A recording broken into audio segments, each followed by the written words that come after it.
இயேசுவே புகலிடம், நம் இயேசுவே புகலிடம். இயேசுவே புகலிடம், நம் இயேசுவே புகலிடம்.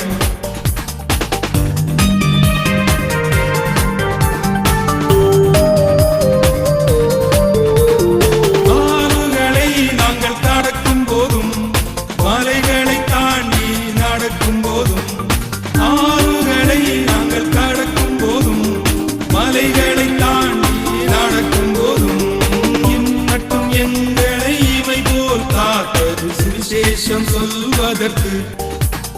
இயேசுவே புகலிடம், நம் இயேசுவே புகலிடம். இயேசுவே புகலிடம், நம் இயேசுவே புகலிடம். ஆண்டவர் இரட்சகருமாகிய இயேசு கிறிஸ்துவின் இணைய நாமத்தினாலே உங்களை வாழ்த்துகிறேன். வசனத்தின் வெளிச்சத்தில் இந்த இயேசுவே புகலிடம் நிகழ்ச்சி அநேக ஆத்துமாக்களுக்கு பிரயோஜனமாய் இருக்கக்கூடிய செய்திகளை கேட்கும்போது சந்தோஷமாய் இருக்கிறது. கர்த்தருக்கு நாம் மாத்திரம் மகிமைப்படுவதாக.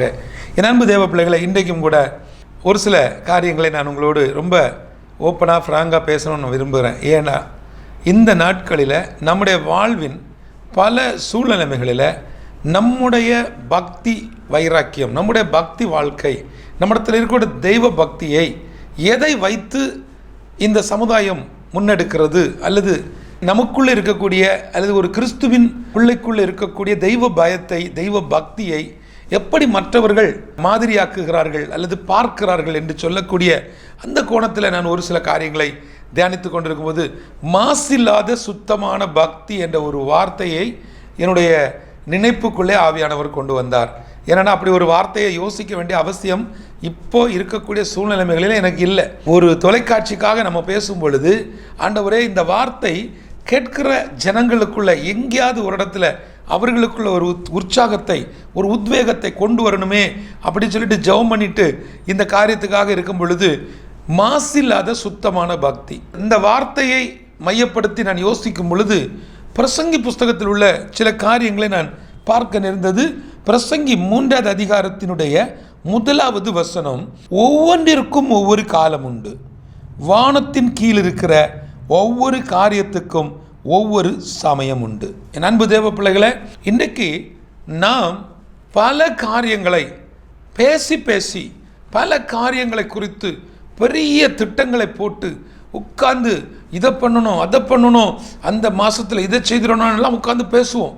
பிளானிங் மீட்டிங் அப்படிங்கிற ஒரு காரியம், ஒரு கான்செப்டை நீங்கள் பார்த்தீங்கன்னா அது இன்றைக்கு மிகப்பெரிய அளவில் போய் கொண்டு இருக்கிறது. நான் இந்த பிளானிங் மீட்டிங் அப்படிங்கிறத ஒரு குடும்பத்துக்குள்ள ஒரு பிளானிங் மீட்டிங் அப்படி சொல்கிறது தான் சரியாக இருக்கும். ஏன்னா நிறைய பேசுகிறோம், ரொம்ப பேசுகிறோம், நிறைய காரியங்களை குறித்து விவாதிக்கிறோம், நிறைய விஷயங்களை தெரிந்து கொள்ளுகிறோம். இன்றைக்கு சமூக வலைத்தளங்களில் என்ன தெரியாதோ அது எல்லாத்தையும் தெரிந்து கொள்வதற்கு சின்னதாக ஒரு ஃபீஸ் வச்சா போதும். ஒரு காரியத்தில் நான் சந்தோஷப்படுகிறேன்.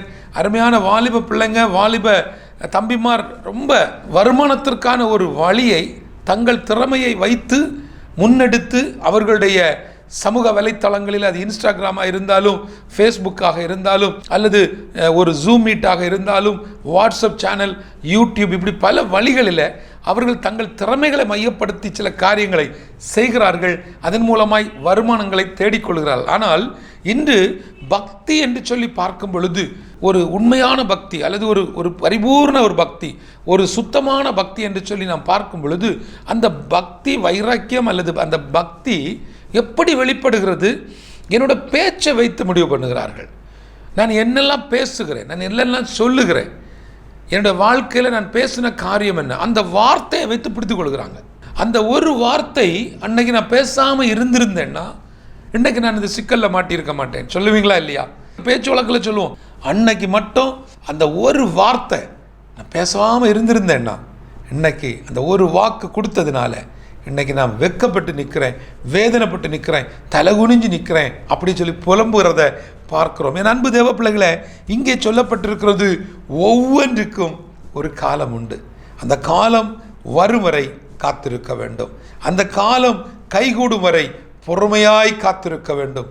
அந்த காலத்தை, அந்த நேரத்தை நம்முடைய சொந்த கண்கள் காணும் வரை நீடிய பொறுமையோடு நாம் அவருடைய பாதத்தில் அடங்கி இருப்போம் என்று சொன்னால் ஏற்ற காலத்தில் அவர் நம்மை உயர்த்துவார். இந்த தொலைக்காட்சி நிகழ்ச்சியை வீடுகளை உட்கார்ந்து பார்த்து கொண்டிருக்கக்கூடிய அன்பு தேவ பிள்ளைகளே, என் வாழ்வில் தேவன் என்னை நடத்தி வந்த பாதைகளில் இந்த நாட்களில் என்னிடத்தில் நிறைய பேர் பேச்சில் கேட்பாங்க, பிரதர் இந்த நேபாள் தரிசனத்தை பற்றி, கர்த்தர் கொடுத்த ஊழியத்தை பற்றின்னு.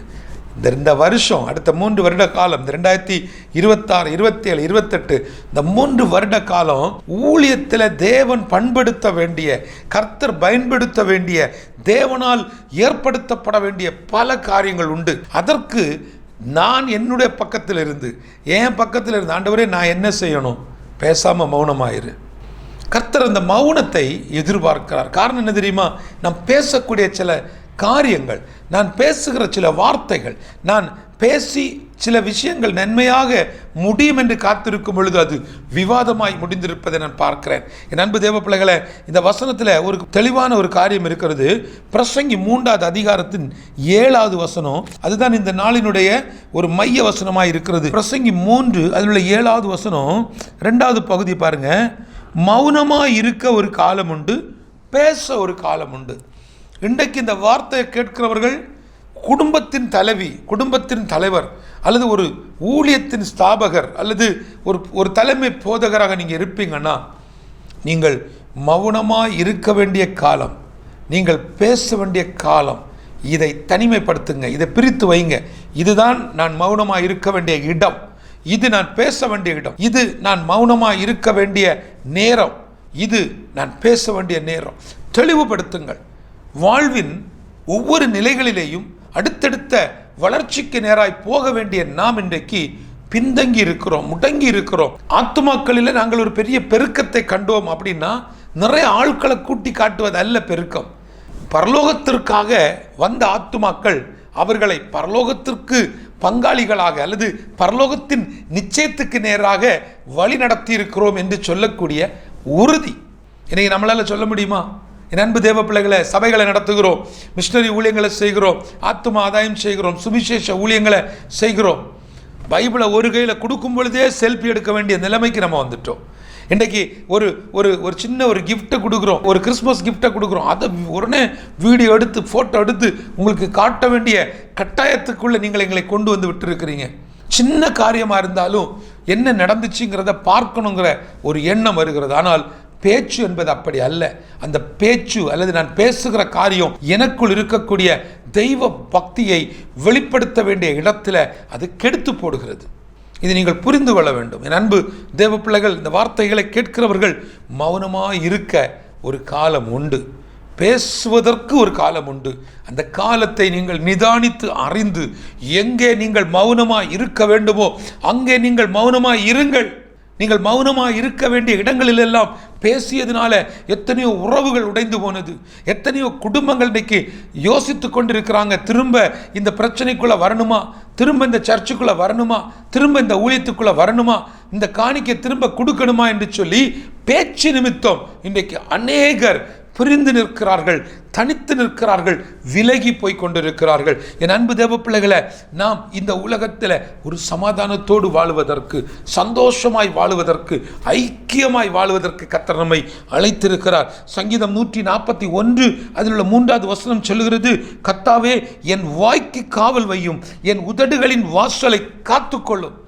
என்னால் என் வாயை அடக்க முடியலை, என் நாவை அடக்க முடியலை, என் வாய்க்கு ஒரு காவல் வைங்கப்பா சொல்லுவீங்களா? ஆண்டவரே என் வாய்க்கு காவல் வைங்க. நான் உண்மையாக சொல்லுகிறேன், இந்த வார்த்தை தியானிக்கும் பொழுது, இந்த வார்த்தையை நான் பேசுவதற்காக ஆண்டவருடைய சமூகத்தில் இருக்கும் பொழுது, ஆண்டவரே முதலாவது என் வாய்க்கு ஒரு காவல் வைங்கப்பா. என் வாயினால் சிலருக்கு வார்த்தைகளை கொடுத்துட்டு நிறைவேற்ற முடியாமல் போயிருக்கிறேன். என் வாயினால் நான் சொன்ன ஒரு வார்த்தையை பிடிச்சு கொண்டு, நீ அன்னைக்கு என்னை இப்படி சொன்னீங்க, இல்லை நீங்கள் என்னை இப்படி சொன்னீங்க, என்னை விட்டு பிரிஞ்சு போனவங்க நிறைய பேர் இருக்கிறாங்க. என் உதடுகளின் வாசலை காத்துக்கொள்ளுங்க. ஏன்னா வாயில் டக்குன்னு வார்த்தையை விட்டுறேன். ஒருவேளை இந்த பலகீனம், இது ஒரு பெரிய பலகீனம், அவசரப்பட்டு வார்த்தையை விட்டுருவோம், அந்த வார்த்தை ஒரு பெரிய ஒரு அலங்கோலத்தை உண்டு பண்ணிடும். அவசரப்பட்டு நாம் விடுகிற வார்த்தை மிகப்பெரிய பாதாளத்துக்குள்ள, ஒரு அதாள பாலத்துக்குள்ள நம்மளை தள்ளி விட்டுரும். என்னுடைய தனிப்பட்ட வாழ்க்கையில் நிறைய காரியங்களை நான் பார்த்துருக்கிறேன். என் அன்பு தேவ பிள்ளைகளை, இது ஒரு சத்தியத்தினோட தெளிவாக எடுத்துக்கொள்ளுங்க, வசனத்தின் வெளிச்சமாக எடுத்துக்கொள்ளுங்க. உங்களுடைய வாயிலிருந்து வருகிற வார்த்தைகளை இன்றைக்கு பிடித்து கொண்டிருக்கிறாங்க. ஆண்டவரே, என்னுடைய வாய்க்கு, என்னுடைய வாய், இந்த நாவிற்கு பாருங்களா, அந்த வாய்க்கு ஒரு காவல் வைங்கப்பா. ஆவியானவர் நம்மளோடு கூட இருந்தால் ஆண்டவர் நம்மை தடுத்து நிறுத்துவார். சில நேரங்களில் சில முடிவுகளை எடுக்கும் பொழுது அவசரப்பட்டு விடுவோம். ஒரு அருமையான ஒரு தேவ மனிதர் ஒரு காரியத்தை பேசி எல்லாவற்றையும் முடித்து விடுவேன் என்று சொல்லி எங்களிடத்தில் பேசிவிட்டு போனார். அப்போ அந்த இடத்துல நாங்கள் அந்த 2 குடும்பத்தை குறித்த காரியங்களை பேசிய பொழுது அங்கே அவரை விட வயதில் சிறியவனாக இருக்கக்கூடிய எனக்கு ஒரு கவுன்சிலிங் கொடுக்க வாய்ப்பு கிடைத்தனால இந்த குடும்பத்தை குறித்து நான் தெளிவாக புரிஞ்சிட்டு நான் சொன்னேன், இங்கே பிரச்சனை பையன் அல்ல, இங்கே பிரச்சனை அந்த பிள்ளை அல்ல. அந்த பிள்ளைகளுக்கு திருமணம் முடிந்து 3 வருஷத்துக்குள்ளே தான் ஆச்சு. அவங்க 2 பேருக்குள்ளே எந்த கஷ்டமும் இல்லை.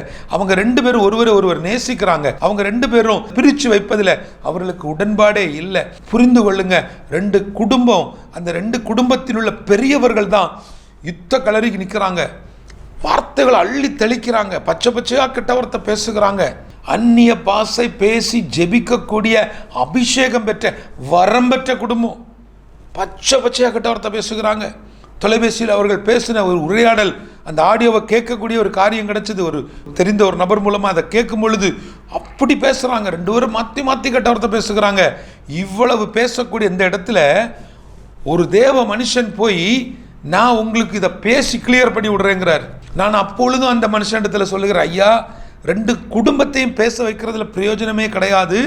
இவங்க 2 பேரையும் சேர்த்து வைப்பதற்கு இவர்கள் 2 பேரையும் 1 மணி நேரம் உட்கார வைங்க, இவர்களுக்காக ஜெபிப்போம், கவுன்சிலிங் கொடுப்போம், நம்ம 3-4 பேர் இருக்கிறோம், உட்கார்ந்து பேசுவோன்னு சொல்லும் பொழுது, இல்லை, எனக்கு 31 வருஷம் அனுபவம், நான் ஒரு சீனியர் பாஸ்டர், நான் இதை போய் பேசினா இவ்வளோ காரியம் நடந்திருக்கு, உனக்கு தெரியாது, இன்ன குடும்பத்தில் இன்னாருக்கு இப்படி நடந்தப்போ நான் தான், எனக்கு தான் தெரிஞ்சது. அவர் சொன்ன ஒவ்வொரு குடும்பமும் அவர் சொல்ல நான் யோசிக்கிறேன், ஒவ்வொரு குடும்பத்திலேயும் பிரிவுகள் நடப்பதற்கு, ஒவ்வொரு குடும்பங்களுக்குள் நடக்கக்கூடிய அந்த மன கிளேசங்களுக்கு, மனஸ்தாபங்களுக்கு இந்த ஆள் ஒரு காரணமாக இருந்திருக்கிறாருங்கிறது என்னால் யூகிக்க முடிந்தது. ஆனாலும் அந்த இடத்துல சிறுவனாக இருந்தபடினால, சின்னவனாக இருந்தபடினால, பிரபலம் ஆகாமல் இருந்ததுனால அவருக்கு அங்கே ஒரு பெரிய இடத்த கிடச்சி.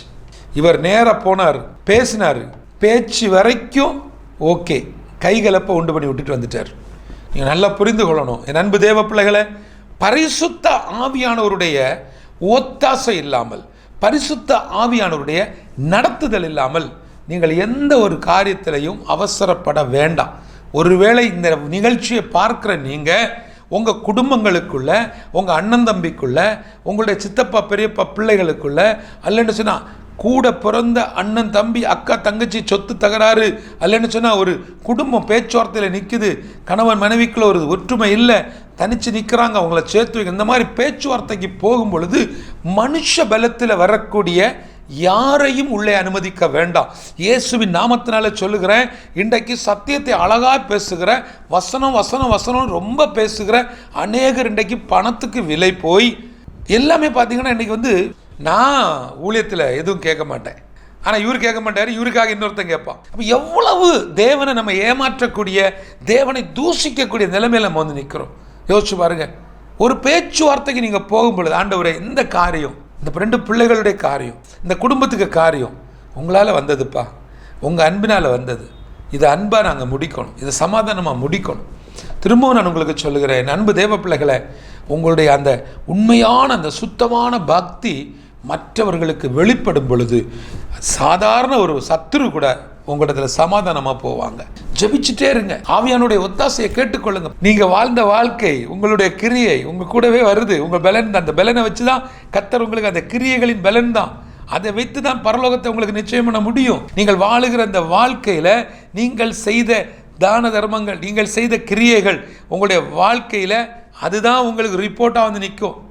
நான் இன்ன சபையில் இருந்தேன், நான் நேபாளில் சர்ச்சை கட்டி கொடுத்தேன், நான் வாசந்தோறும் ஒரு மிஷனரிக்கு கொடுத்தேன், அதல்ல. இதெல்லாம் நீங்கள் வாழ்ந்த நாட்களில் தேவனிடத்திலிருந்து அவருடைய அட்டென்ஷன், கர்த்தருடைய பார்வையை உங்கள் பக்கம் திருப்புவதற்காக நீங்கள் ஒரு பெரிய ஆத்தும ஆதாய தேவ திட்டத்திற்கு உங்கள் கரங்களை திறந்து கொடுத்தீர்கள், உங்கள் மனங்களை திறந்து இது எல்லாத்தையும் கொடுத்துட்டு இது எல்லாத்தையும் கொடுத்துட்டு, சர்ச்சு கட்டி கொடுத்துட்டு, கோபுரம் கட்டி கொடுத்துட்டு, எல்லாம் முடிச்சிட்டு பாவத்தின் உச்சக்கட்டத்தில், பாவத்தின் அகோரத்தில் நீ வாழ்ந்து கொண்டிருந்தால் எப்படி உங்களுக்கு பரலோகம் கிடைக்கும் என்று சொல்லி இங்கே நான் போதிக்க முடியும்? என் அன்பு தேவ பிள்ளைகளை, வசனத்தின் வெளிச்சத்துக்குள்ளே நம்ம வரும் பொழுது நம்முடைய கண்கள் திறக்கப்படும். வசனத்தின் வெளிச்சத்துக்குள்ளே வரும் பொழுது இயேசுவே புகலிடம் என்று சொல்லக்கூடிய அந்த உன்னத உறவு நமக்கு சொந்தமாகும். கடந்த நாளில் பார்த்தீங்கன்னு சொன்னால் ஒரு அருமையான ஒரு ஐக்கியம் சென்னை பட்டணத்தில் ஒரு நல்ல கூடுகையை சந்திக்க. அங்கே பார்த்தீங்கன்னா அங்கே ரெண்டு குடும்பங்கள் ஒரே மாவட்டத்தில் உள்ளவங்க தான். பார்த்தீங்கன்னா இந்த ஆள் வடக்கு போனால் அந்த ஆள் தெற்கு போகிறான், ரெண்டு பேரும் சேர்த்து சந்திக்கவே முடியல. அப்புறம் சாப்பிட்றதுக்குன்னு எல்லாரும் போனால் அங்கே போனவர், நான் இப்போ உட்கார மாட்டேன், நான் அவன் போனவர் தான் நீ சாப்பிடுவேன். இப்போ நல்லா புரிந்து கொள்ளணும். நீங்கள் இதை நான் என்ன சொல்ல வரேங்கிறத நீங்கள் புரிந்து கொள்ளுங்கள். இது யாராக இருக்கும், இது எந்த ஊரில் உள்ளதாக இருக்கும், அப்போலாம் யோசிக்க வேண்டாம். அவ்வளோ நீங்கள் எக்ஸ்டென்ஷனுக்குள்ளே வர வேண்டாம். நீங்கள் ஒன்று சொல்கிறேன், இப்படிப்பட்ட கசப்புகள் நமக்கு தேவன் வைத்திருக்கக்கூடிய உன்னதமான அனுபவங்களை கெடுத்துவிடும். நீங்கள் இதை புரிந்து கொள்ளணும். எனக்கு இந்த வசனத்தை நான் தியானிக்கும் பொழுது அவர் என் வாய்க்கு காவல் வைக்கணும். அவர் காவல் வைப்பது மாத்திரமல்ல, என் உதடுகளின் வாசலை அவர் பாதுகாத்து கொள்ளணும். ஜெபிப்பீங்களா? ஆண்டவரே, என்னுடைய வாய்க்கு ஒரு காவல் வைங்கப்பா. என் வாயிலிருந்து வரக்கூடிய வார்த்தைகள், என் அன்பு சகோதரனே, மனைவி கிட்ட நீங்கள் பேசின வார்த்தை, அந்த கடினமான வார்த்தை, அந்த கெட்ட வார்த்தை உங்கள் வீட்டுக்குள்ளால் ஒரு பெரிய ஒரு கஷ்டத்தை, மன கஷ்டத்தை இன்றைக்கும் அவங்க அந்த வேதனையை மனசுக்குள்ளே சுமந்து கொண்டு இருக்கிறாங்க. ஒருவேளை சகோதரனை நீங்கள் இதை பார்த்துட்டு இருக்கிறீங்களா? உங்கள் மனைவியை தப்பான வார்த்தையில் பேசிட்டீங்களா? சகோதரி, நீங்கள் இதை பார்த்துட்டு இருக்கிறீங்களா? உங்கள் கணவரை ரொம்ப மரியாதை இல்லாத வார்த்தையில் பேசிட்டீங்களா? ஒரு தடவை நீங்கள் அவர்கிட்ட சொல்லுங்கள். ஒரு தடவை நீங்கள் அவர்கிட்ட மன்னிப்பு கேளுங்க. ஒரு தடவை நீங்கள் அவரை அணைத்து கொள்ளுங்க. ஏன் தெரியுமா? அந்த ஒரு வார்த்தை அவர் எல்லாம் செய்கிறாரு. அந்த அம்மா உங்களுக்கு எல்லாம் செஞ்சு தராங்க, உங்கள் மனைவி உங்களுக்கு எல்லா பணிவிடைகளும் செய்கிறாங்க, வீட்டினுடைய எல்லா காரியத்தையும். அந்த ஒரு வார்த்தை பேசுனது உள்ள எங்கேயோ இடத்துல இருக்குது. அது ஒரு கசப்பாக உள்ள ஃபார்ம் ஆகி இருக்குது. அதுதான் அந்த உள்ளே இருக்கக்கூடியது தான் நமக்கான அந்த ஆசீர்வாதத்தை தடுக்கக்கூடிய ஒரு காரியமாக இருக்குது. அதுதான் நம்மிடத்தில் இருக்கக்கூடிய அந்த சுத்தமான பக்தியை வெளிப்படுத்த முடியலை. இயேசுவின் நாமத்தினால சொல்லுகிறேன் சகோதரா, உங்கள் இருதயத்துக்குள்ளே தெரியுது, 5 வருஷத்துக்கு முன்னாடி இந்த மாதிரி ஒரு வார்த்தை விட்டுட்டம்பா, இப்போ ஒரு மன்னிப்பு கேட்டுருங்க, சமாதானமாக போயிடும். அவங்களுக்குள்ளே இருந்து ஒரு பெரிய சந்தோஷம் உண்டாகும். அதுதான் உங்களுடைய குடும்பத்தை கட்டி எழுப்பும். அதுதான் உங்களுடைய தலைமுறைக்கான ஒரு ஆசீர்வாதமாய் மாறும். என் அன்பு தேவ பிள்ளைகளை, இன்னும் ஒரு வசனத்தை சொல்லி நான் உங்களுக்கு ஜெபிக்கிறேன். இதை சிலரால் அடக்கவே முடியாது, பேச்சை அடக்கவே முடியாது. அவங்க எங்கே போய் நிற்பாங்கன்னா, தேவன் வைத்திருக்கக்கூடிய உன்னதமான அனுபவங்கள், கர்த்தர் நமக்காக வைத்திருக்கூடிய ஆசீர்வாதங்கள், அவர் தேவன் நமக்காக தந்திருக்கக்கூடிய வாக்கு தத்தங்கள் எல்லாத்தையும் இழந்துருவாங்க. சிலர் சொல்லுவாங்க, எனக்கு ரொம்ப நெருங்கின சில நண்பர்கள் உண்டு. அப்போ நாங்கள் ஏதாவது மீட்டிங்ஸ் போகும்போது அவங்க சொல்லுவாங்க, பிரதர் என்ன வேணாலும் நீங்கள் சாப்பிடுங்க பிரதர், ராத்திரி சோறு, நைட்டில் சாப்பாடு, மீன் குழம்பு, அவியல் கூட்டெல்லாம் வச்சு சாப்பிட்டுட்டு தூங்கினா தான் சாப்பிட்ட மாதிரி இருக்கணும். இதே போல தான் சிலருக்கு என்ன வேணால் நீங்கள் சொல்லுங்கள், சத்தியத்தை எப்படி வேணால் போதிங்க, சத்தியத்தில் வசனத்தினோட தெளிவுகளை எடுத்து கொடுங்க. அவங்களுக்கு ஒரு மாதத்தில் 10 மெசேஜ் நீங்கள் கொடுங்க. இல்லை உங்களுக்கு ஒவ்வொரு நாளும் அவர்களுக்கு நீங்கள் ஃபோன் பண்ணி கவுன்சிலிங் கொடுங்க. அவர்களால் அவங்க நாவை கட்டுப்படுத்த முடியாது. ஒருவேளை இந்த நாவை கட்டுப்படுத்த முடியலை பிரதர், அவசரப்பட்டு பேசிடுறேன், என்னுடைய நாக்கு, என்னுடைய வாயிலிருந்து வரக்கூடிய இந்த வார்த்தை, நாக்கு இன்னும் எனக்கு கண்ட்ரோலுக்குள்ளே வரலன்னு சொல்லக்கூடியவங்க இந்த நிகழ்ச்சியை நீங்கள் பார்ப்பீங்கன்னா, என் அன்பு தேவ பிள்ளைகளை, நான் உங்களுக்கு ஒரு வார்த்தையை சொல்லுகிறேன். இயேசுவின் நாமத்தினால இன்றைக்கு உங்களுக்குள்ள ஒரு மாற்றத்தை நீங்கள் காண்பீங்க. ஜெபிக்கணும். முதலாவது ஜெபம். 2வது ஜெபத்திற்கு அடுத்த நிலை ஜெயம். இந்த ஜெபம், இந்த ஜெயம், இது ரெண்டுக்கும் இடையில பரிசுத்த ஆவியானவரால் மட்டும்தான் உங்களோடு பார்ட்னராக நிற்க முடியும், உங்கள் கூட நிற்க முடியும், உங்களுக்கு ஒத்தாசையாக நிற்க முடியும். அவர் ஒருத்தர் தான் நிபந்தனை இல்லாத அன்பை உங்களுக்கு தர முடியும். அவர் ஒருவர் தான் எந்த கண்டிஷன் இல்லாமல், எந்த இஎம்ஐ இல்லாமல், எதுவும் இல்லாமல் உங்களை நம்பி உங்களுக்கு கிருபைகளையும் உங்களுக்கு நன்மைகளையும் தரக்கூடிய தெய்வம். அதை நீங்கள் புரிந்து கொள்ளணும். ஆவியானவரை ஏற்றுக்கொள்ளணும். பரிசுத்த ஆவியானவருடைய காரியத்தில் இன்னும் சில புகைச்சல்கள், சில முறுமுறுப்புகள் இருக்கிறது. இயேசுவின் நாமத்தினால சொல்லுகிறேன், எத்தனை டிவி சேனல், எத்தனை ஊழியக்காரங்க பிரசங்கித்தாலும் பரிசுத்த ஆவியானவர் குறித்து பேசின உடனே 10 பேருக்கு முகம் கருத்துரும். இவன் எப்போ பார்த்தாலும் இதை பற்றி பேசுகிறேன். இல்லை, திரும்பவும் சொல்லுகிறேன், உங்கள் வாழ்க்கையில் தேவன் வைத்திருக்கக்கூடிய சில காரியங்கள் தாமதிப்பதற்கு, உங்களிடத்தில் இருந்து அந்த சுத்தமான பக்தி வெளிப்பட முடியாததற்கு மிக முக்கியமான ஒரு காரணம், உங்களுக்குள் இருக்கக்கூடிய சில கசப்பான அனுபவங்கள், சில முறுமுறுப்பின் அனுபவங்கள், எல்லாவற்றுக்கும் மேலே நாவை அடக்கவே முடியாத ஒரு காரியம். இங்கே பாருங்க, யாக்கோபு 1வது அதிகாரம் அதில் உள்ள 26வது வசனம் சொல்லுகிறது, உங்களில் ஒருவன் தன் நாவை அடக்காமல் தன் இருதயத்தை வஞ்சித்து தன்னை தேவ பக்தி உள்ளவன் என்று எண்ணினால் அவனுடைய தேவ பக்தி வீணாயிருக்கும். நல்லா புரிந்து கொள்ளுங்க, இந்த வசனம் தெளிவாக நமக்கு சொல்லப்படுகிறது. தன்னுடைய இருதயத்தை வஞ்சிக்கிறான். யாரு? நாவை அடக்க முடியாதவன் தன்னுடைய இருதயத்தை வஞ்சிச்சிடறான். இந்த இருதயத்துக்குள்ள அவன் வஞ்சிக்கிறான்னு என்ன அர்த்தம்? இந்த இருதயம் தான் ஆலயம். நான் தான் ஆலயம். இந்த ஆலயம்தான். இந்த ஆலயத்துக்குள்ளே யார் இருக்கிறா? ஆவியானவர் இருக்கிறார். இந்த ஆலயத்துக்குள்ளே அவர் இருக்கிறார். அவர் இங்கேருந்து போகும் பொழுது ஒரு தேற்றவாளனை, சத்திய ஆவியாகிய தூய ஆவியாகிய பரிசுத்த ஆவியை தந்திருக்கிறார். அவர் இந்த ஆலயத்துக்குள்ளே இருக்கிறார். இப்போ இந்த ஆலயத்துக்குள்ளே இருக்கக்கூடிய, அதாவது இந்த இருதயத்தில் இருக்கக்கூடிய அவரை துக்கப்படுத்தும் பொழுது நல்லா கவனித்துக் கொள்ளுங்க, தன் இருதயத்தை வஞ்சித்து துணிஞ்சு சொல்லிடுவான், என் ஜபம் பெரிய காரியத்தை செஞ்சிட்டு, நான் ஜபிக்கிற ஜபம் தமிழ்நாட்டை மாற்றிட்டு, நான் ஜபித்ததுனால தான் இந்தியாவில் இவ்வளோ பெரிய வளர்ச்சி, பேசிக்கிட்டே இருப்பான். ஆனால் தன்னுடைய நாவை அடக்க முடியாததுனால தன்னுடைய இருதயத்தை அவன் வஞ்சிக்கிறான். இந்த ஆலயத்திற்குள் இருக்கிற ஆவியானவரை துக்கப்படுத்துகிறான். வசனம் தெளிவாய் நமக்கு போதிக்கிறது, என் அன்பு தேவ பிள்ளைகளே, அவனுடைய தேவ பக்தி வீணா இருக்கும். அவர் ஊழியக்காரரு, அவர் பெரியவர், அவர் சின்னவர், அவர் பணக்காரரு, அவர் தான் இந்த சர்ச்சை கட்டி கொடுத்தவர், அதெல்லாம் இங்கே இல்லை. அவருடைய பக்தி வீணா இருக்கும். அவ்வளோதான் வசனம்.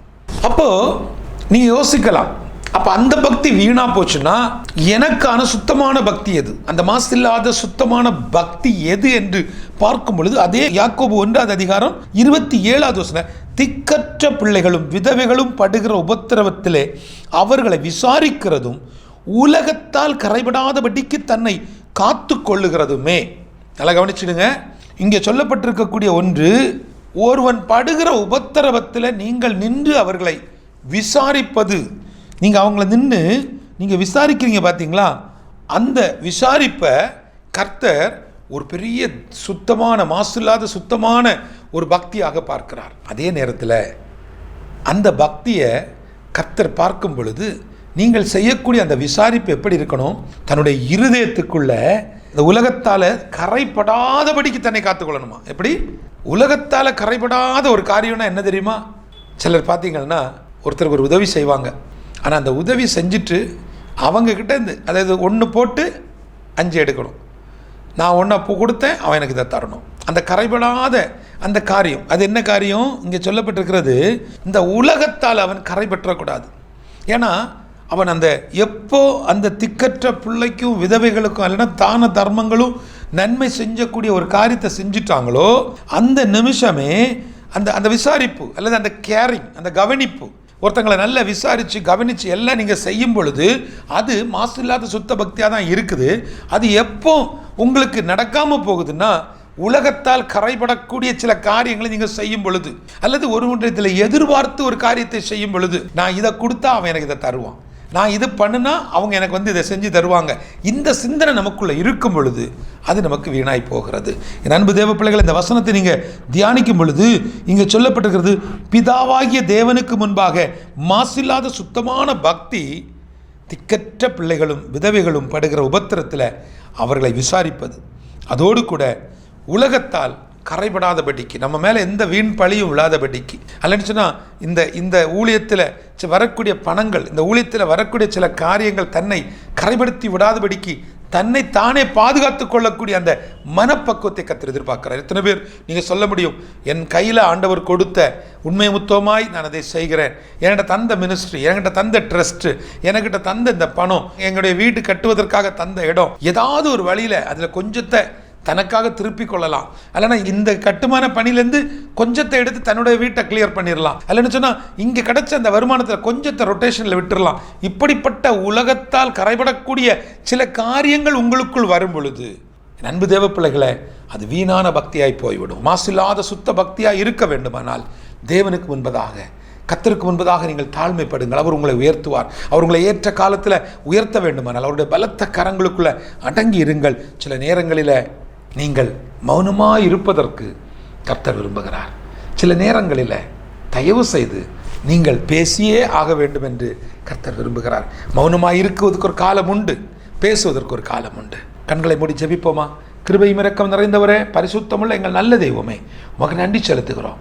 ஆண்டவரே, இந்த வார்த்தை இந்த பிள்ளைகளுக்கு பிரயோஜனமாய் மாறட்டும்.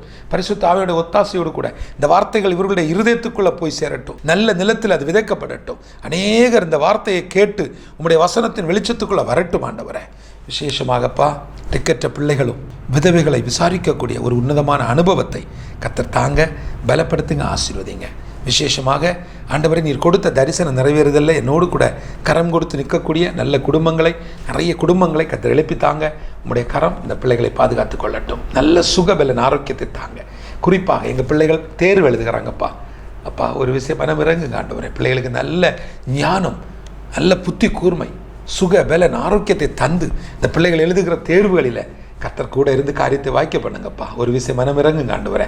பிள்ளைங்க தேர்வுக்காக ப்ரிப்பேர் ஆகிட்டு இருக்காங்கப்பா. நல்ல ஆண்டவரை பிள்ளைகளை உற்சாகப்படுத்துங்கப்பா. பிள்ளைகள் படித்து அடுத்த நிலைக்கு வரத்தக்கதாக பிள்ளைகளுக்குள்ள அந்த படிக்க வேண்டும் என்று சொல்லி ஒரு ஆர்வம் உண்டாகட்டும். பிள்ளைகளை ஆசீர்வதிங்க. சிறு பிள்ளைகளை அதிகமாக நேசிக்கக்கூடிய எங்கள் தேவன் பிள்ளைகளை கண்ணோக்கி பாரு. பிள்ளைகளுக்கு அடுத்த படிப்புக்கான, மேற்படிப்புக்கான, அடுத்த நிலைக்கான வாசல்களை கர்த்தர் திறந்து கொடுங்க. நீர் இப்படி செய்த தயவுக்காக நாங்கள் நன்றி செலுத்துகிறோம். அப்பா, இந்த நேரத்திலையும் கூட கர்த்தாவே தங்கள் இருதயங்களில் இந்த தரிசனத்திற்காக, இந்த நேபாளுக்காக எழும்ப வேண்டும், ஏதாவது செய்ய வேண்டும், சபைகளை கட்ட வேண்டும், மிஷனரிகளை தாங்க வேண்டும், பிள்ளைகளை பராமரிக்க வேண்டும் என்று சொல்லி பொருத்தனைகளை எடுக்கிற ஒவ்வொருவரையும் கர்த்தர் ஆசீர்வதியும், பலப்படுத்தும், பாதுகாத்துக் கொள்ளும். துதிகனமையும் எல்லாவற்றையும் அப்பா ஒருவருக்கே செலுத்துகிறேன். இயேசுவின் மூலம் ஜெபிக்கிறேன் நல்ல பிதாவே, ஆமேன், ஆமேன். என் அன்பு தேவ பிள்ளைகளே, இந்த வார்த்தையை கேட்ட நீங்கள் ஒருவேளை இந்த வார்த்தை உங்களுக்கு பிரயோஜனமாக இருந்தால் என்னோட கூட தொடர்பு கொள்ளுங்க. நிச்சயமாக பேசலாம். ஒரு ஜெபக்குறிப்பு, ஒரு தேவை. ஒவ்வொரு வருடமும் மார்ச் மாதம் 8ஆம் தேதி உலக மகளிர் தினத்தை நம்முடைய ஹெவன் டிவி தொலைக்காட்சி மூலமாக, குறிப்பாக ஃபீட் நேஷன் ஃபவுண்டேஷன் என்று சொல்லக்கூடிய எங்களுடைய தொண்டு நிறுவனத்தின் சார்பாக மிக விமர்சையாக கொண்டாடுவது உண்டு. இந்த வருடத்திலே அதே போல் 8 ஆக்டிவிட்டீஸ் இருக்குது. அந்த 8ஆம் தேதி ஞாயிற்றுக்கிழமையாக இருக்கிறபடினால 9ஆம் தேதி ஒரு பெரிய ஒரு 300 பிள்ளைகள் கலந்து கொள்ளக்கூடிய ஒரு ரேலி போட்டி, இன்னுமாக 200க்கும் அதிகமான குடும்பங்கள், சகோதரிகளை உற்சாகப்படுத்தக்கூடிய ரேஸ் என்று சொல்லக்கூடிய ஒரு செயல் திட்டம், ஒரு ப்ராஜெக்ட் நடக்கிறது. அதை குறித்து நீங்கள் தெரிந்து கொள்ள என்னை தொடர்பு கொள்ளுங்கள். நீங்கள் அதில் பொருளாக நிறைய காரியங்களை செய்ய முடியும். நீங்கள் தமிழ்நாட்டுக்குள்ள எந்த பகுதியில் இருந்தாலும் இந்த ப்ராஜெக்டில் இணைந்து நம்முடைய மறைந்து கிடக்கும் பொக்கிஷங்களான மகளிரை நாம் இந்த ரேஸ் மூலமாக இந்த உலக மகளிர் தினத்தில் அடையாளப்படுத்துவோம், அங்கீகாரங்களை கொடுப்போம், அவர்களை தூக்கி விடுவோம். ஏனென்றால் அவர்கள் மறுபடியும் கீழே வேரூன்றி மேலே கனி கொடுக்கக்கூடிய சாட்சிகளாய் எழும்பட்டும். ஒரு சகோதரி எழும்பி நின்றால், ஒரு பெண் எழும்புவதற்கு உதவி செய்தால், அல்லது ஒரே ஒரு மகளிர், ஒரே ஒரு பெண், அல்லது நம்முடைய வீட்டில் உள்ள யாரோ ஒரு பெண், அவங்கள நம்ம தூக்கி விடுவதனால ஒரு சமுதாயம் கட்டி எழுப்பப்படுகிறது, ஒரு குடும்பம் கட்டி எழுப்பப்படுகிறது, ஒரு சபை, ஒரு ஊழியம் கட்டி எழுப்பப்படுகிறது. அதை நீங்கள் புரிந்து கொள்ள வேண்டும். ஸோ இந்த உலக மகளிர் தினத்துக்கான ஒரு பெரிய ப்ராஜெக்ட் ரேஸ் என்ற பெயரில் நடக்குது. அதில் உங்களை நீங்கள் இணைத்து கொள்ளலாம். விரும்பினால் சமூக சேவை செய்யணும், இது மாதிரிப்பட்ட காரியங்கள். இது கன்னியாகுமரி மாவட்டத்தை பேஸ் பண்ணி நடக்குது. ஏகദേശம் 8 லட்சம் ரூபாய் செலவில் ஒரு பெரிய செயல் திட்டத்தை நாங்கள் திட்டமிட்டிருக்கிறோம். தேவ தயவோடு கூட அது ஒரு மாசில்லாத சுத்தமான பக்தியாக அது வெளிப்படும். எந்த விதத்திலையும் தேவனுக்கு பிரியமில்லாத காரியங்கள் நடக்காது. அதற்கு நாங்கள் உங்களுக்கு உத்தரவாதம் கொடுக்கிறோம். எல்லாவற்றுக்கும் மேலே ஜாதி மத பேதமின்றி, இன பேதமின்றி எல்லாருக்கும் அதில் உதவி வழங்கப்படும். பெண்களுக்கு மட்டும் இந்த வாய்ப்பு கொடுக்கப்படுகிறது. இந்த நிகழ்வில் நீங்களும் எங்களோடு இணைந்து ஸ்பான்சர்ஷிப் பண்ணலாம். உங்கள் நிறுவனங்களுடைய விளம்பரங்களை அதில் கொடுக்கலாம். நிறைய வாய்ப்புகள் இருக்கிறது. என் நம்பரில் கால் பண்ணுங்கள்.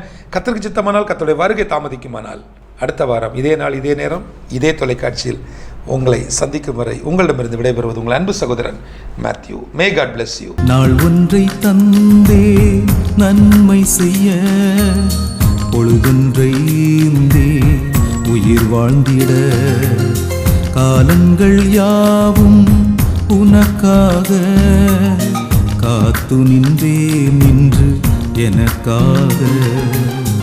நாளொன்றை தந்தேன் நன்மை செய்ய, பொழுதொன்றை உயிர் வாழ்ந்திட, காலங்கள் யாவும் உனக்காக காத்து நின்றேன்